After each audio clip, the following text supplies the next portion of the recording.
when you train the mind. We're making it wealthy inside. The wealth of the mind is not like the wealth of the world. With the wealth of the world, you have to take things that are already outside and make them yours. But with the wealth of the mind, you start out, it is yours to begin with. You have the potential for having a sense of conviction in the Buddha's awakening, a sense of shame, a sense of compunction, your virtue,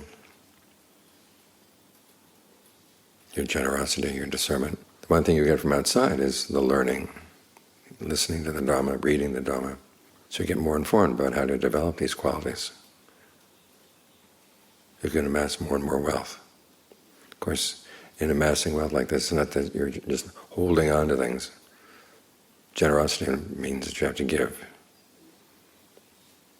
Virtue means sometimes that you have to be willing to let other people take advantage of you. They can lie, they can steal and cheat, but you don't.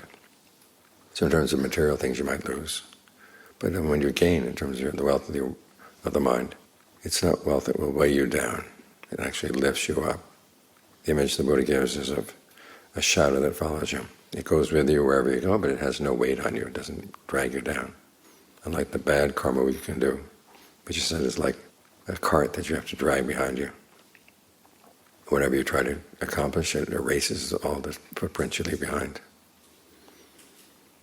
So the wealth of the mind, it's yours, so make the most of it. You have the opportunity to be generous, you be generous.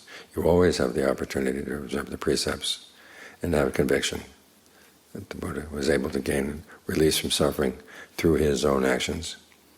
And he did it by developing qualities that you have too, which means you can gain release from suffering as well. So when you're convinced of that, then you're more willing to make the sacrifices that have to be made and work on the things that have to be developed. In this way the mind becomes more and more wealthy. And the wealth of the mind is interesting. It involves leaving a lot of good things behind in the world. The more good things you leave behind in the world, the more you have going with you. Whereas the things you try to hold on to in the world, they're going to get torn from your grasp. So work on the wealth of the mind. And in producing this wealth, it's not like a treasury of a country, where the more they print the money, the less value the money has.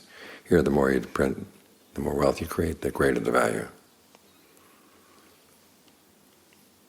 So even though there are people who say spiritual materialism is a bad thing, the Buddha was not one of those people.